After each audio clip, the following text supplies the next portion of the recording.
अस्सलाम वालेकुम फ्रेंड्स, कैसे हैं आप सब लोग। आई होप आप सब लोग जो है वो बिल्कुल ठीक होंगे। तो जनाब,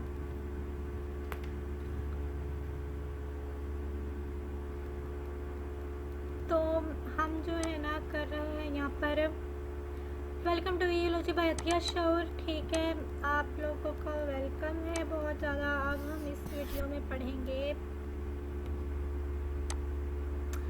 अब हम लोग पढ़ेंगे इस वीडियो में क्या कहते हैं उसे, हमारी इंग्लिश। ठीक है, इंग्लिश को पढ़ेंगे। ठीक है, इंग्लिश 3 और बिजनेस कम्युनिकेशन। ठीक है, तो इसमें हम लोग आ जाते हैं। हमारे हमने कर लिए थे 4 टॉपिक्स, मेरे ख्याल में हमने कर लिए थे। हम लोग देख रहे थे कि हमने क्या कितना कर लिया था। इंट्रोडक्शन टू कम्युनिकेशन हो गया था, फ्लो ऑफ कम्युनिकेशन भी हो गया, थ्योरीज ऑफ कम्युनिकेशन भी हो गया, प्रोसेस ऑफ कम्युनिकेशन से हमने करना। ठीक है, 4 और 5 हमने करने हैं टॉपिक्स। ठीक है, प्रोसेस ऑफ कम्युनिकेशन से हमने करना है। ठीक है, सही है।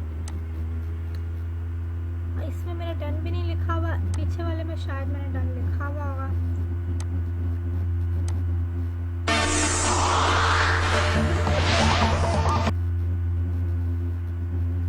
मेरा डन पता नहीं किधर चला गया, अगर मैं लिखा भी हुआ तो। यहाँ पर बहुत सारे लोगों के आए हुए अच्छा शो माय कमेंट्स पे लिखा दें।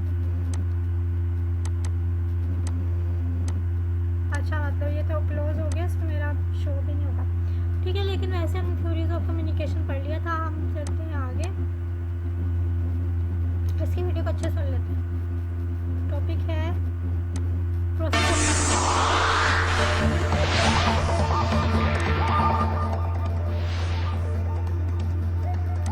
तो हमारा टॉपिक है प्रोसेस ऑफ कम्युनिकेशन। अभी हम इसकी स्पीड जो है वो ज़्यादा कर लेंगे, आप लोगों को पता है, वरना फिर बहुत मुश्किल होगा इसको कंप्लीट होना।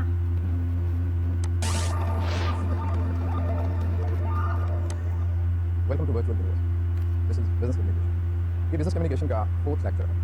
आपको याद होगा पिछले लेक्चर में हमने प्रोसेस ऑफ कम्युनिकेशन जो था वो स्टार्ट कर दिया था। प्रोसेस ऑफ कम्युनिकेशन यानी कम्युनिकेशन में क्या अवामिल हैं, हमने 6 कंपोनेंट्स जो थे उसमें काम किए थे कि there are 6 components in the process of communication.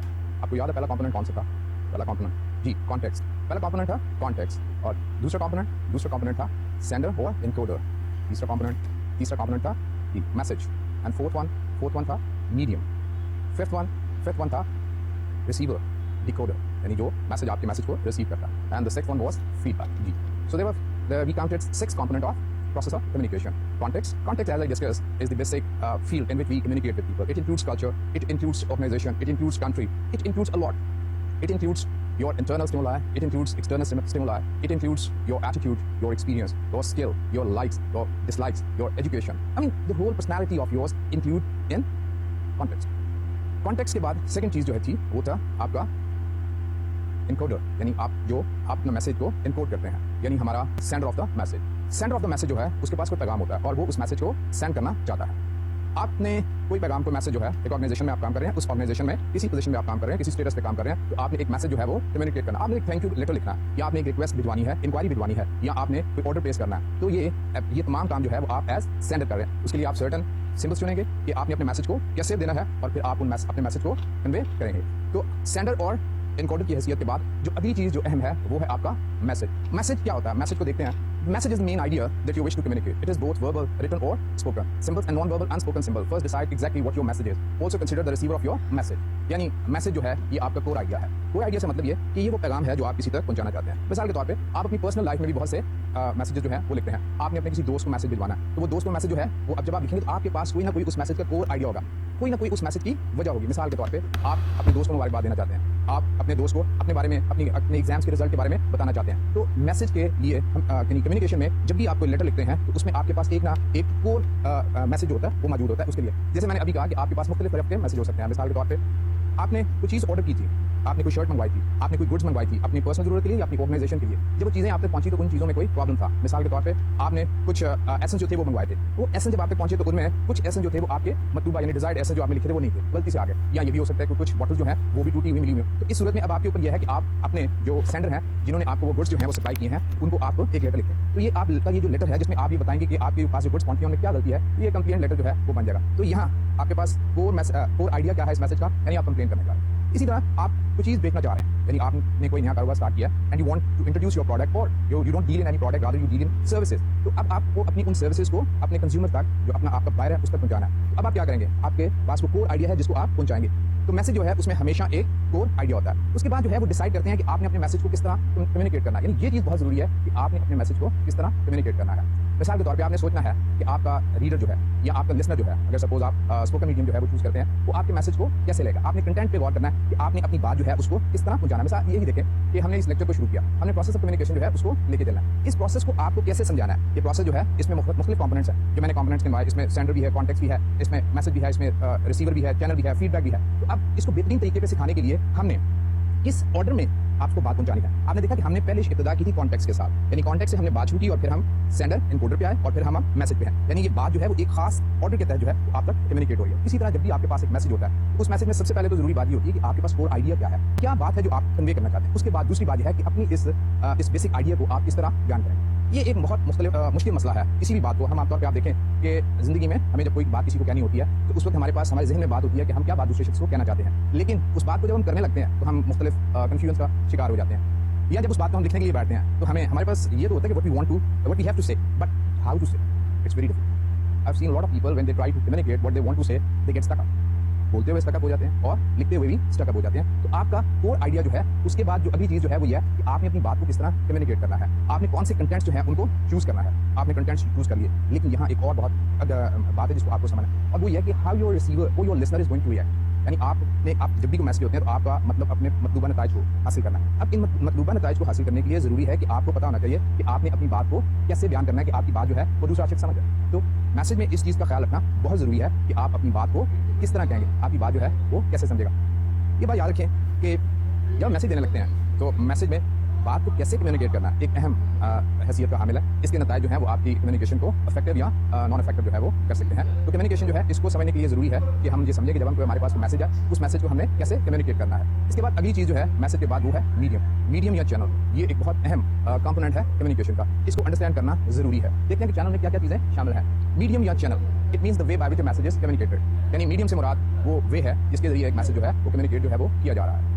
मिसाल के तौर पे इसी को देखें, इस लेक्चर को देखें, ये कैसे आप तक कम्युनिकेट जो है वो किया जा रहा है, ये टेलीकास्ट किया जा रहा है। अब आप अपने किसी दोस्त से जो किसी फॉरेन कंट्री में है वहाँ को कम्युनिकेशन करना चाह रहे हैं तो आप कैसे करेंगे। आजकल लेटर्स के अलावा सबसे एक्सेसिबल जो है वो ईमेल्स हैं। तो आपने अपने मैसेजेस को कैसे कम्युनिकेट करना है, ये आपका मीडियम है या आपका चैनल है। तो जैसे मैंने कहा कि it means the way by which message is communicated. You can choose electronic mail, the printed word, so it means the way the message is communicated. Medium जो है वो एक वे है जिसके जरिए मैसेज जो है वो कम्युनिकेट किया जाता है।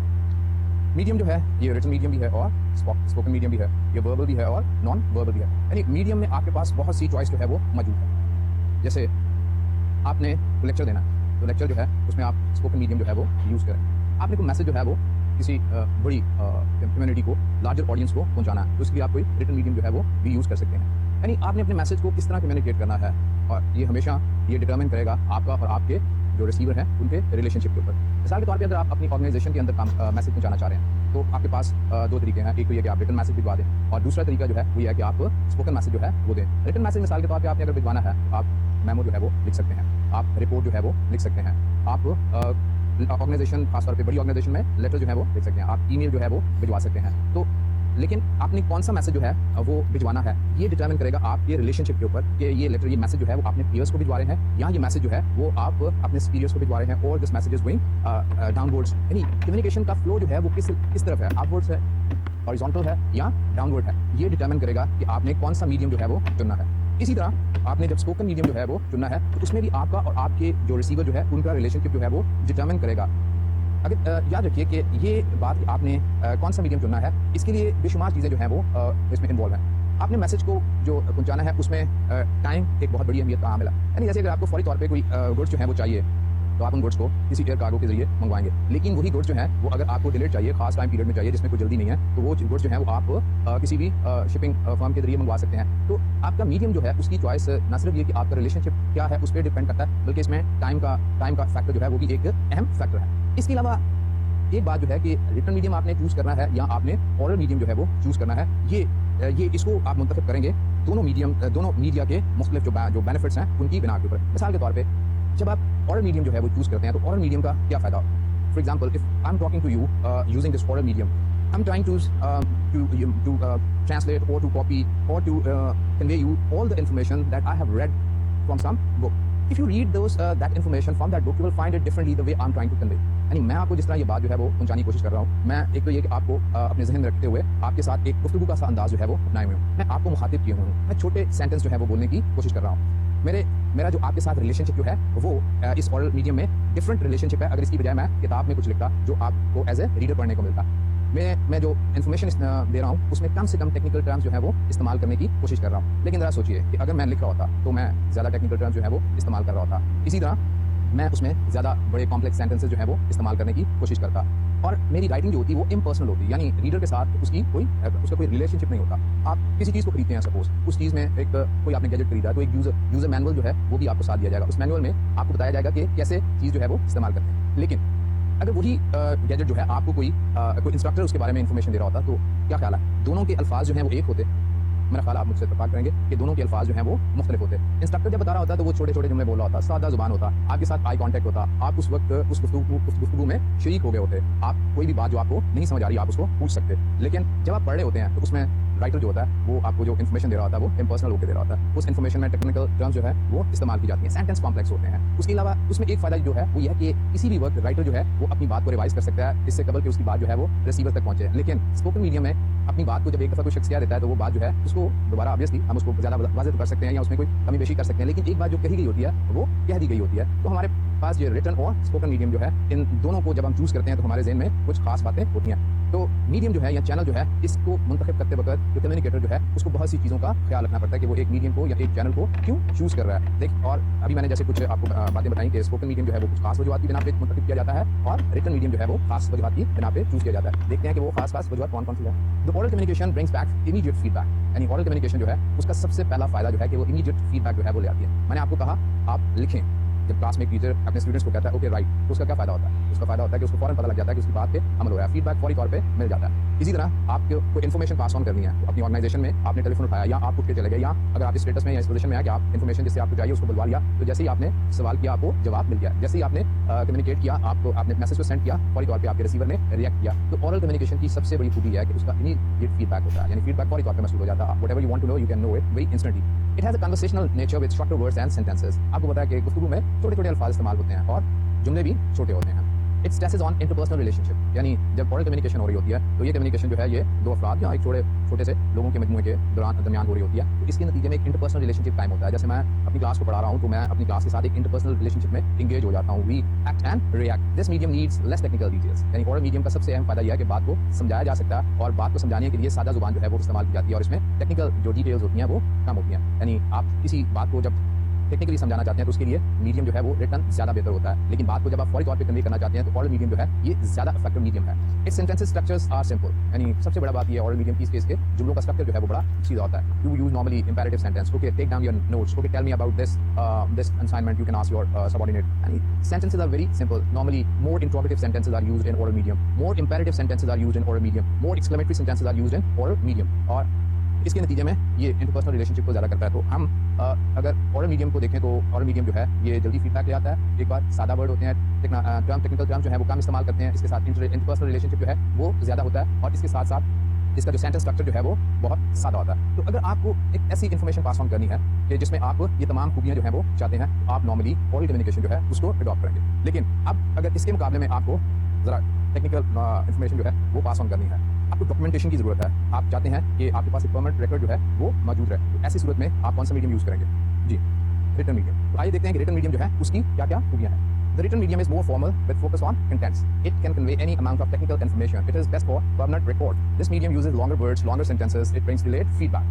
तो ये है रिटन मीडियम के कुछ क्वालिटीज़। आपने देखा कि जैसे ही मैंने पढ़ना शुरू किया तो उसके मेरी जो गुफ्तगू थी वो थोड़ी सी मुख्तलिफ होगी। यही वो बात है जिसको हम कम्युनिकेट करना चाहते हैं। यानी रिटन मीडियम हम उस वक्त यूज़ करते हैं जब हम ज़्यादा टेक्निकल इन्फॉर्मेशन जो है वो देना चाहते हैं। मैंने अभी आपको मिसाल दी थी, जैसे कोई आप कोई गैजेट्स लेते हैं या कोई गुड्स लेते हैं कोई ऐसी, तो उनके साथ कोई उसका जो यूज़र मैनुअल जो है वो होता है। तो जैसे ही आप मैनुअल को पढ़ते हैं उसमें आप देखें कि उसमें आपको ज़्यादा टेक्निकल टर्मिनोलॉजी जो है वो पढ़ने को मिलेगी। लेकिन उसमें एक बात है कि उस बात को आप दोबारा भी पढ़ सकते हैं। उसके सेंटेंस स्ट्रक्चर जो होता है वो सिंपल नहीं होता, कॉम्प्लेक्स होता है। इसका ये मकसद नहीं है कि सारे सेंटेंस जो है वो इंतहाई मुश्किल होते हैं, या आपको जब अगर आप कोई टेक्निकल इन्फॉर्मेशन जो है वो देने जा रहे हो आप इंतहाई मुश्किल सेंटेंस जो है वही लिखें, ये जरूरी नहीं है। बल्कि ये भी है कि आप छोटे सेंटेंस भी लिख सकते हैं। लेकिन आमतौर पे जो एक्सपीरियंस हमें बताता है वो ये है कि रिटन जो मीडियम है उसको जब भी ड्रॉप किया जाता है तो उसकी गुफ्तगू जो है वो ओरल की नस्बत ज़्यादा टेक्निकल है। फिर ये है कि इसमें फीडबैक जो है वो डिलेड होता है। ओरल में फीडबैक जो था वो इमीडिएट था, इसमें फीडबैक जो है वो डिलेड है। ऑब्वियसली अगर आप अगरचे आप कह सकते हैं कि ईमेल पे अगर आप यहाँ चैट कर रहे हो सपोज तो उसमें आपको बात जो है वो जो फीडबैक फौरी मिलता है, लेकिन जरा देखिए कि इसमें भी जब तक कि आपका मुकम्मल जुमला ना हो जाए उस वक्त तक फीडबैक जो है वो नहीं मिलेगा। तो इसमें फीडबैक जो होता है वो डिलेड होता है। आपने कोई लेटर लिखा, वो लेटर आपने पोस्ट किया है, वो लेटर दूसरी जगह जाके मिलेगा, उसके बाद आपका रिसीवर जो है उसका जवाब लिखेगा और उसके बाद आपको उस लेटर के बारे में फीडबैक जो है वो मसूल होगा। तो रिटन कम्युनिकेशन जो है वो अपनी इन्हीं खुसूसियात की बिना पे पहचानी जाती है। तो कम्युनिकेशन के इस प्रोसेस में जब भी आपने कम्युनिकेट करना होता है, किसी मैसेज को कन्वे करना होता है, you have to think about the channel, that which channel you are going to adopt, which medium you are going to choose. So you have the facility of both written and oral media, and you have to determine that how best you can convey your message either by written or by oral medium. तो इन दोनों जो channels हैं इनके इंतखाब में आप इन बातों को अपने जहन में रखते हैं। रिटन और जो oral मीडियम है इनमें से हमारे पास इनमें से कौन कौन से जो डिफरेंट आगे चैनल हैं उनको हम चूज कर सकते हैं, एक अपनी ऑर्गेनाइजेशन के अंदर और ऑर्गेनाइजेशन के बाहर। इसको हम देखते हैं, यानी inside your organization for internal communication written medium में भी memos, reports, bulletins, job description, posters, notes, employees manual, electronic bulletins, bulletin board, even internal faxes. तो ये वो रिटन चैनल जो है वो हमारे पास मौजूद है, या रिटन मीडिया जो है वो हमारे पास मौजूद है जब हम अपनी ऑर्गेनाइजेशन के अंदर कम्युनिकेट कर रहे होते हैं। यानी ये कोई मेमो हो सकती है, रिपोर्ट हो सकती है, आप किसी फैक्स भी हो सकती है, ईमेल भी हो सकती है। इसके अलावा आपने देखा कि एक हर ऑर्गेनाइजेशन में एक बोर्ड होता है, उस बोर्ड के ऊपर, बुलेटिन बोर्ड के ऊपर बहुत सी इन्फॉर्मेशन जो है वो सर्कुलेट की जाती है। ये मुख्तलिफ नौयत की होती है। ये इसमें सर्कुलर भी होते हैं जिसमें उस ऑर्गेनाइजेशन के जो एम्प्लॉइज होते हैं उनको किसी बारे में इन्फॉर्मेशन दी जा रही होती है, एजुकेट किया जा रहा होता है। इवन जॉब डिस्क्रिप्शन जो है वो भी इन बुलेटिन बोर्ड जो है इनके जरिए कन्वे की जाती है। तो ये वो मुख्तलिफ चैनल्स हैं जिनके जरिए किसी भी ऑर्गेनाइजेशन में रिटन कम्युनिकेशन जो है उसको पास ऑन जो है वो किया जाता है। इसी तरह oral communication जो है, oral communication may take place with the organization in the form of staff meeting reports, face-to-face discussion, presentation, audio tapes, telephonic chats, teleconferences और video tapes. So oral communication में जैसे कि मैंने कहा इसमें मीटिंग जो है वो एक अहम कंपोनेंट है या चैनल है जिसके जरिए oral communication जो है वो मोस्टली की जाती है। इसी तरह it also includes your telephonic conversation. आप फ़ोन के जरिए जो कम्युनिकेट कर रहे होते हैं अपने मुख्तलिफ जो को वर्कर हैं इनके साथ, ना सिर्फ फ़ोन के जरिए बल्कि आप समटाइम डिमांड होती है कि आप फेस टू फेस गुफ्तगू जो है वो करें, तो ये आप फेस टू फेस गुफ्तगू जो है वो कर रहे होते हैं। अब आज के इस मीडिया के दौर में, इस इन्फॉर्मेशन टेक्नोलॉजी के दौर में ये टेली कॉन्फ्रेंसेज जो है ये भी बहुत हेल्पफुल साबित हुई हैं और बड़ी ऑर्गेनाइजेशन जो है और खास तौर पर जो मॉडर्न ऑर्गेनाइजेशन है वो टेली कॉन्फ्रेंसेज जो है वो भी अरेंज करती हैं। बेसिकली इनका मकसद ये है कि अपने वक्त को बचाया जाए और जो पर्सनल टच है, इंटरपर्सनल रिलेशनशिप है, ऑरल कम्युनिकेशन का जो खासा है उसको भी अचीव किया जाए। इसी तरह हमारे पास एक दूसरा चैनल या मीडियम है विद इन द ऑर्गेनाइजेशन, अगरचे ऑब्वियसली आउटसाइड ऑर्गेनाइजेशन भी इसको हम इस्तेमाल करते हैं, वो है प्रेजेंटेशन जो है। इसके बारे में हम बाद में एक पूरा लेक्चर जो है वो होगा, इसमें will study different aspect of presentation. लेकिन यहाँ के प्रेजेंटेशन जो है ये भी एक अहम चैनल है ऑरल कम्युनिकेशन का। जब आपने कोई बजट स्पीच देनी हो या अपनी कंपनी की पॉलिसीज़ के बारे में आपने अपने जो वर्क फोर्स है उसको इन्फॉर्म करना हो, या कोई आपकी कंपनी जो है वो कोई प्रोडक्ट जो है वो लॉन्च कर रही हो, तो इस तरह की बेशुमार और सूरत हाल में presentation is a very effective channel it can convey the message to your audience, a larger audience. तो ये हम डिस्कस कर रहे थे कि हमारे पास विद इन द ऑर्गेनाइजेशन जो है वो डिफरेंट चैनल जो हैं वो जिनको हम यूज़ कर सकते हैं बोथ फॉर रिटन एंड और मीडिया। इसी तरह हमारे पास जब डिफरेंट चैनल्स हैं, जब हम कम्युनिकेट कर रहे होते हैं आउटसाइड दी ऑर्गेनाइजेशन, और वो कौन कौन से चैनल हैं, रिटन चैनल्स और oral channels. External written communication media में बी letters, reports, telegrams, cablegrams, mailgram, faxes, telexes, postcard, contracts, ads, brochures, catalog, news releases, etc. यानी हमारे पास बहुत से चैनल्स हैं जब हम अपनी ऑर्गेनाइजेशन से बाहर कम्युनिकेट कर रहे होते हैं। यानी हमारे पास रिपोर्ट्स हैं, मिसाल के तौर पे आपने अपनी कंपनी के शेयर्स के बारे में उसके शेयर होल्डर को इन्फॉर्म करना है तो आप रिपोर्ट जो है वो लिख सकते हैं। इसी तरह प्रपोजल्स आप बनाते हैं, इसी तरह आप लेटर्स लिखते हैं, इसी तरह आप अपनी प्रोडक्ट्स के बारे में अवेयरनेस पैदा करने के लिए आप एड्स जो हैं वो बनाते हैं, टेलीविजन पे भी चलते हैं, केबल पे भी चलते हैं। इसी तरह वो आप उनके न्यूज़ साइंस जो हैं वो भी लगाते हैं। तो आप अपनी ऑर्गेनाइजेशन से बाहर मुख्तलिफ लोगों के मुताबिक जिनके तहत आपने कम्युनिकेशन जो है वो करनी है, बहुत से चैनल्स को इस्तेमाल कर सकते हैं जो कि हमने अभी गिनवाया कि इन चैनल्स में आपके पास रिपोर्ट्स हैं, लेटर्स हैं, इसके साथ साथ आपके पास इसमें ब्रोशर्स हैं। आप अपनी प्रोडक्ट के बारे में लाजमी बात है जब भी दूसरे लोगों को बताना चाहते हैं तो ये आप ब्रोशर्स वगैरह को इस्तेमाल करते हैं। ब्रोशर जो है ये एक अहम मीडियम या अहम चैनल है आपकी प्रोडक्ट को कन्वे करने का। इसी तरह बड़े बड़े न्यूज़ साइन है, बिल बोर्ड हैं जिनके जरिए आप किसी दूसरे को अपनी प्रोडक्ट्स के बारे में बताते हैं और दूसरों की प्रोडक्ट के बारे में जानते हैं। और इतने इफेक्टिवली एडवर्टाइजिंग जो है ये पूरा एक डिसिप्लिन है, पूरी फील्ड है जो इसी तरह आपके रिटन मीडियम जो है उनको लेके चल रहा है। तो रिटन चैनल जो है ऑर्गेनाइजेशन के अंदर वो आपके पास ये तमाम है कि आप इनमें से अपनी ज़रूरत के मुताबिक किसी एक को भी चूज़ कर सकते हैं। ना सिर्फ ये कि ज़रूरत के मुताबिक, बल्कि इसमें वो कॉस्ट जो है वो भी इन्वॉल्व होती है। टाइम एंड कॉस्ट जो है ये आपकी कम्युनिकेशन में चैनल को अडॉप्ट करने में एक बहुत अहम रोल जो है वो अदा करता है। इसी तरह आपके पास ऑरल मीडियम जो है या ऑरल मीडिया और ऑरल चैनल जो हैं वो भी मौजूद हैं कि जब आप ऑर्गेनाइजेशन से बाहर कम्युनिकेट कर रहे होते हैं तो आप उन चैनल्स को यूज़ कर सकते हैं। मिसाल के तौर पे आप फेस टू फेस डिस्कशन है, टेलीफोन है, प्रेजेंटेशन है, सोलो और पैनल सिचुएशन में प्रेजेंटेशन जो है वो मौजूद है। यानी वो तमाम चैनल जिनका अभी हमने जिक्र किया कि जो आप within the organization oral communication के लिए इस्तेमाल करते हैं, वो तमाम चैनल जो हैं वो आप आउटसाइड दी ऑर्गेनाइजेशन जो है वो भी इस्तेमाल कर सकते हैं ऑरल कम्युनिकेशन में। वो फेस टू फेस मीटिंग होती हैं, वो आप यानी प्रेजेंटेशन जो है वो है, आप अकेले भी प्रेजेंटेशन देते हैं। मिसाल के तौर पर आप एक नई फोटोकॉपी मशीन जो है उसको इंट्रोड्यूस कर रहे हैं, तो आप उन तमाम ऑर्गेनाइजेशन में जो आपके जहां आपका पर्सपेक्टिव बायो जो है वो मौजूद है, उन तमाम में आप जाके प्रेजेंटेशन जो है वो अपनी प्रोडक्ट के बारे में दे सकते हैं। इसी तरह जब भी आप किसी नई किसी प्रोडक्ट को या अपनी नई सर्विसेज को आप इंट्रोड्यूस करवाना चाहते हैं तो आप उसके लिए आप प्रेजेंटेशन जो है वो यूज़ कर सकते हैं, इस चैनल को, इस मीडियम को यूज़ कर सकते हैं। तो कम्युनिकेशन में मैसेज के बाद जो कोर आइडिया होता है, जो आपके जहन में जो बात होती है जिसे आप कन्वे करना चाहते हैं, the next thing is channel. तो जैसे कि हमने देखा कि चैनल जो है ये एक करियर ऑफ द इन्फॉर्मेशन है, यानी जिसके जरिए हम इन्फॉर्मेशन जो है वो किसी दूसरे तक पहुंचाते हैं। और बिजनेस कम्युनिकेशन में नॉर्मली हम दो चैनल इस्तेमाल करते हैं, वो रिटन कम्युनिकेशन है, रिटन चैनल है और ओरल चैनल है। अगरचे याद रहे और हम इसको डिस्कस भी करेंगे बाद में कि जब भी हम वर्बल कम्युनिकेशन कर रहे होते हैं और वर्बल कम्युनिकेशन में हम both written and oral communication जो है उसको काम करते हैं, हम साथ साथ हर वक्त नॉन वर्बल कम्युनिकेशन जो है वो भी कर रहे होते हैं। यानी आपका लेटर जो है वो आपके अल्फाज को तो सिर्फ नहीं लिए हुए होता, वो उसके अलावा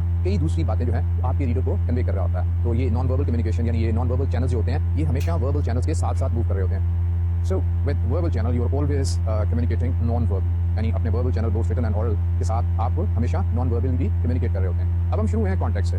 कॉन्टेक्स्ट के आपका लेटर जो है वो किस वजह की बिना पे या मैसेज जो है वो आप किस वजह की बिना पे लिख रहे हैं, और आप फिर कॉन्टेक्स्ट के बाद आप सेंडर और इनकोडर बने। आपके पास एक मैसेज था इसलिए आप उसके सेंडर बने और आपने चैनल चुना।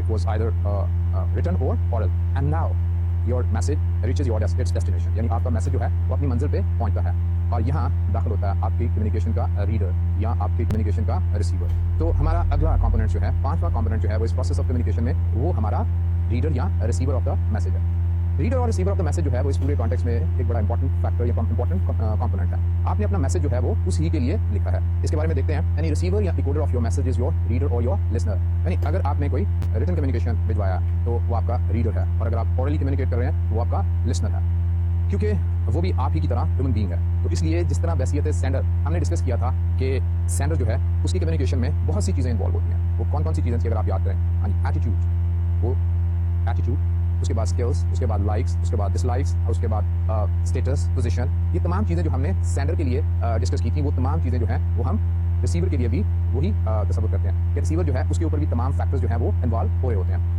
ये बात याद रखिए कि रिसीवर जो है वो मैसेज के सक्सेसफुल या इफेक्टिव होने को डिटरमिन करता है। तो वैसियत स्टैंडर्ड आपको बहुत ख्याल रखना पड़ेगा कि जब आपका मैसेज जो है वो रिसीव किया जा रहा हो तो उस वक्त रिसीवर जो है वो किस फ्रेम ऑफ माइंड में होना चाहिए। तमाम कम्युनिकेशन जो है उसमें हम इसी बात का ख्याल रखते हैं कि मैसेजेस जो है वो रिसीवर ओरिएंटेड होना चाहिए। यानी मैसेज राइटर को ये देखना होता है कि मैसेज रीडर जो है या मैसेज लिसनर जो है उसके क्या क्या क्वालिटीज़ हैं, उसकी क्या क्या कैरेक्टरिस्टिक्स हैं। मिसाल के तौर पर अगर आपने कोई मैसेज जो है वो किसी नॉन टेक्निकल आदमी को देना है तो उसके लिए अगर आपने टेक्निकल टर्मिनोलॉजी जो है वो इस्तेमाल कर ली तो इसके नतीजे में आप अपने मैसेज को खराब कर देंगे। रिसीवर किस चीज़ को एक्सेप्ट कर सकता है, उसका लेवल क्या है। जब हम कम्युनिकेट कर रहे होते हैं तो हमें इस बात को भी जहन में रखना होता है कि हमारा मैसेज का रिसीवर जो है वो हमारे मैसेज को किस लेवल पे जाके रिसीव करेगा, उसकी एजुकेशन क्या है, उसका उस ऑर्गेनाइजेशन में स्टेटस क्या है, उसका एक्सपीरियंस क्या है, वो हमारे मैसेज को क्या समझेगा, किस मौके के ऊपर हमारा मैसेज जो है वो उसके लिए इफेक्टिव हो सकता है। मिसाल के तौर पर अगर आपने किसी को कॉन्ग्रेचुलेशन का मैसेज जो है वो भिजवाना है, या आपने कोई कॉन्डोलेंस मैसेज जो है वो लिखना है, या थैंक यू मैसेज जो है वो लिखना है, इस मैसेज के लिए आपको रिसीवर को अपने जहन में रखना पड़ेगा। ना सिर्फ इसमें टाइम इन्वॉल्व होगा बल्कि रिसीवर का पूरा जो एक मैकेनिज्म जो है वो भी इन्वॉल्व होगा कि वो मैसेज को किस वक्त में किस तरह सही रीड करेगा।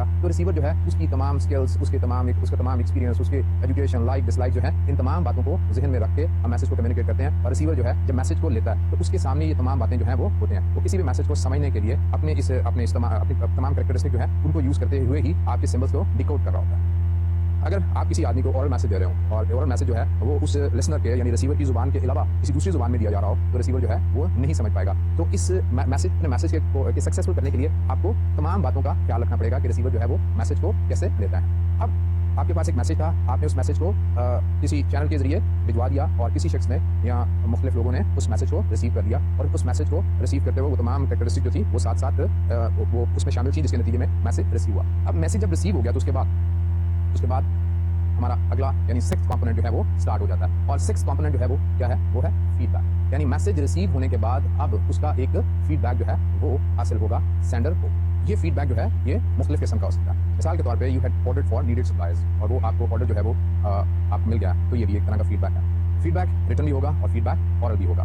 फीडबैक आपने एक लेटर लिखा था और उस लेटर का आपको जवाब आ गया, तो ये भी फीडबैक है। बात बात यह है कि आपने मिसाल के तौर पे अपने you are running a very big mall, तो आपने उसकी टाइमिंग्स के बारे में अपने जो कस्टमर्स हैं उनको इन्फॉर्म किया है कि आप टाइमिंग जो है वो एक्सटेंड कर रहे हैं। तो अब आपने बहुत से लेटर जो है वो लिखे हैं, तो अब इस लेटर का उन आपके रिसीवर को मिल जाना और मिलने के नतीजे में लाजमी बात है कि आपको कोई वापसी खत जो है वो नहीं मिलेगा। तो एक तरह की साइलेंस जो है वो वाक़ हो जाएगी। तो ये साइलेंस जो है ये भी एक तरह का फीडबैक है। अगरचे कम्युनिकेशन में हम कहते हैं कि कोई ना कोई रिस्पॉन्स या रिएक्शन ज़रूर होना चाहिए। तो फीडबैक जो है वो किसी भी कम्युनिकेशन का रिएक्शन या रिस्पॉन्स होता है जो कि राइटर को मिलता है। फीडबैक का होना बहुत ज़रूरी है। हमने आपको याद होगा कि जब हम मुख्तलिफ थियरीज ऑफ कम्युनिकेशन जो वो स्टडी कर रहे थे, तो हमने मुख्तलिफ जो मॉडल ऑफ कम्युनिकेशन जो थे वो स्टडी किए थे और हमने कहा था कि कम्युनिकेशन जो है वो सेंडर और उसका रिसीवर जो अगर से मौजूद हो और एक मैसेज मौजूद हो, तो इसको हमने लीनियर कम्युनिकेशन जो था वो कहा था। और हमने ये कहा था कि कम्युनिकेशन के लिए ज़रूरी है कि ये सर्कुलर हो, यानी सर्कुलर कम्युनिकेशन कब होती है? जब फीडबैक मौजूद होता है। तो फीडबैक जो है वो उसकी मौजूदगी जो है वो हमारे इस कम्युनिकेशन के प्रोसेस को असल में वो पूरा कम्युनिकेशन का प्रोसेस जो है वो बनाती है और उसके नतीजे में ही हम कहते हैं कि कम्युनिकेशन वो एक अमल है जिससे हमें मतलूबा नताइज जो है वो हासिल होते हैं। वी अचीव डिजायर्ड और इफेक्टिव रिजल्ट। तो for that purpose the feedback the sixth component of our process of communication is very important. कि इसके नतीजे में हम जानते हैं कि हमने जो कम्युनिकेट किया है उसके क्या रिजल्ट जो है या उसकी क्या रिस्पॉन्स या क्या रिएक्शन जो है वो मौसूल जो है हुआ है, और ये डिटरमिन करेगा। समटाइम हमने रिटन मैसेज दिया और इसका फीडबैक जो है वो ऑरल हो जाएगा, और इसी तरह समटाइम हमने एक ऑरल मैसेज दिया और उसका फीडबैक जो है वो रिटर्न हो जाएगा। लेकिन चाहे ऑरल हो या रिटर्न हो, ये रिस्पॉन्स और ये जो रिएक्शन जो है ये इस कम्युनिकेशन के प्रोसेस को कंप्लीट करने के लिए बहुत ज़रूरी है। तो अब तक हमने प्रोसेस ऑफ कम्युनिकेशन जो है उसको स्टडी किया है कि कम्युनिकेशन का प्रोसेस जो है ये क्या होता है, ये वर्बल और नॉन वर्बल मैसेजेस को कन्वे करने का प्रोसेस जो है वो क्या है, and how can any communication can be made successful और इफेक्टिव। आपका क्या ख्याल है कि जिस आइडियली हमने इस को स्टडी किया है कि एक मैसेज जो है जब भी किसी शख्स के पास होता है वो मैसेज कन्वे कर दिया जाता है, तो वो मैसेज जो फीडबैक लाएगा वो हमेशा डिजायर्ड फीडबैक ही होगा।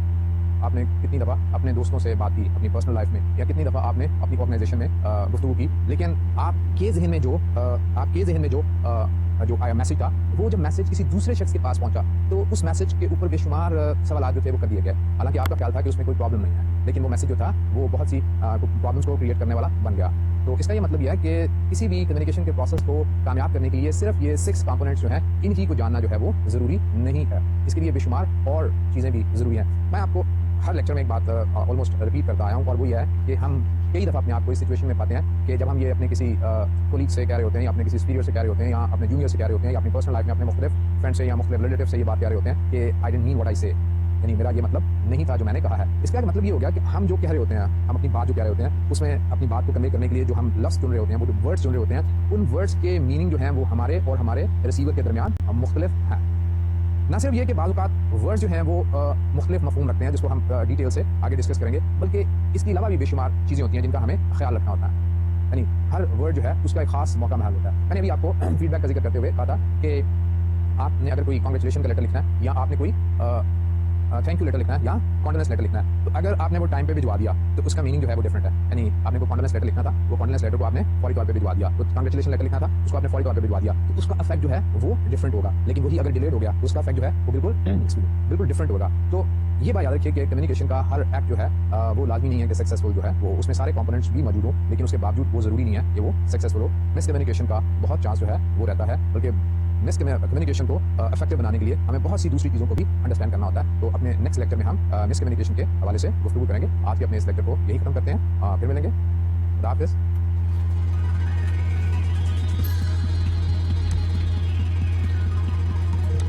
सो फ्रेंड्स, हमारा लेक्चर कंप्लीट हो चुका है।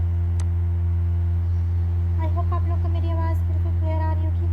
अगर तो मेरी आवाज़ क्लियर ना आया करे तो फिर आप लोग जो है ना मुझे बता दिया करें कि क्या बात है, ठीक है?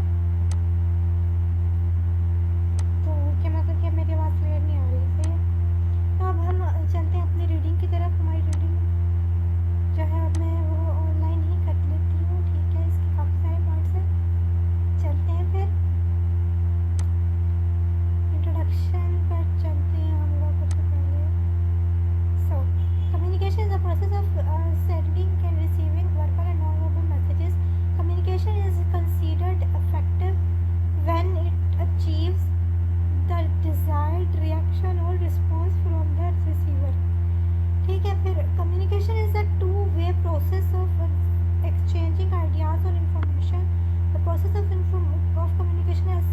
कॉलर सेंडर और इनकोडर, मैसेज मीडियम, रिसीवर और डिकोडर एंड फीडबैक्स। ठीक है, चलते हैं जी हम अगले टॉपिक की तरफ, आई मीन अगले इसके पार्ट की तरफ। तो वो है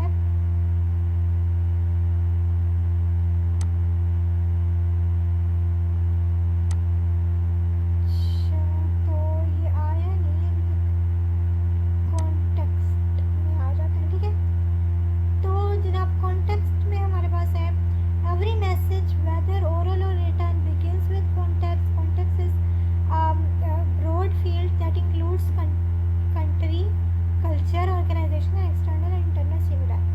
ठीक हो गया, बहुत ही सिंपल बातें हैं, अच्छे से समझ आ जाती हैं। ठीक है, another aspect of context is the external stimuli. Internal stimuli have effect on how you translate ideas on a message.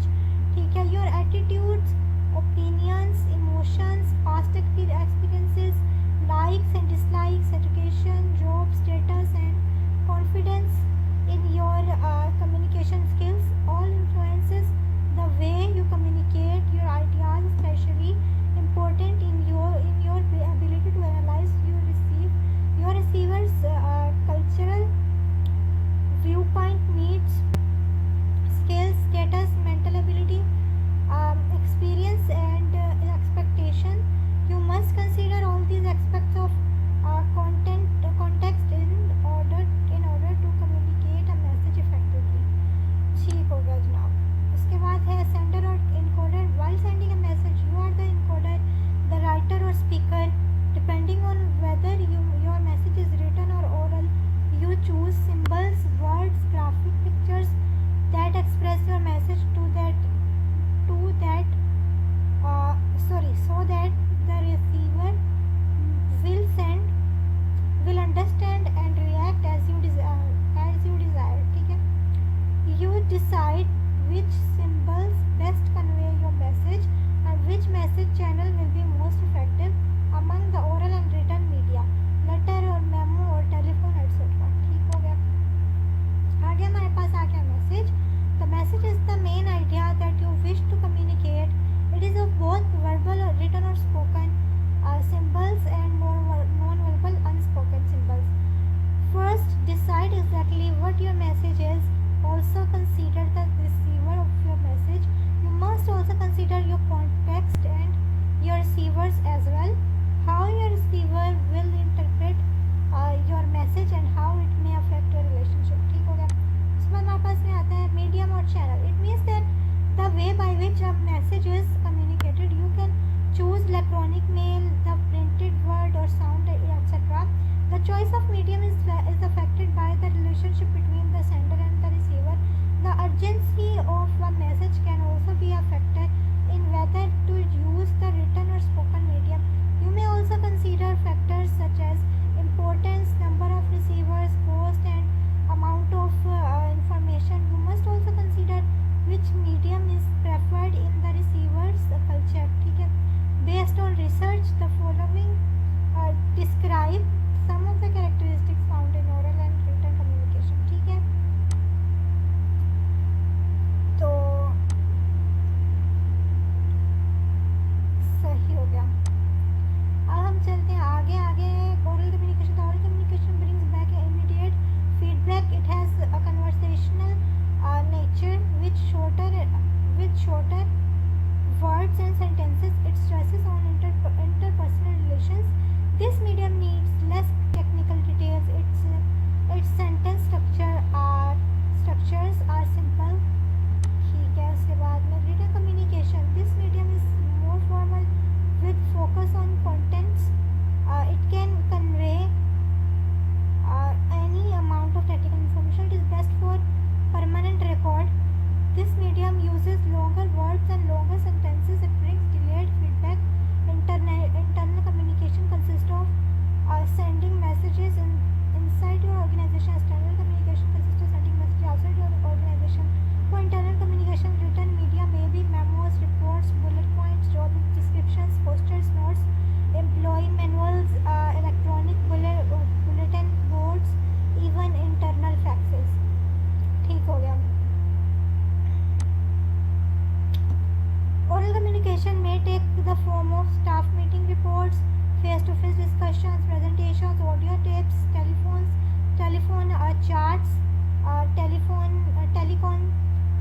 Conferences और वीडियो टेप्स, ठीक है। एक्सटर्नल रिटन कम्युनिकेशन मीडिया में भी letters, reports, telegrams, cablegrams, mailgrams, faxes, telexes, postcards, contracts, ads, brochures, catalogs, news releases, etc. Orally, it may be face-to-face discussions, telephone or presentations in solo or panel situations. ठीक हो गया। उसके बाद हमारे पास है receiver और decoder. The receiver or decoder of your message is your reader or listener. He may be influenced by the context and by the external and internal stimuli. The receiver, like sender, receives messages through the eyes and ears, but is also influenced by non-verbal factors such as touch, taste, and smell. All factors of a message are filtered through the receiver's view and experience in the world.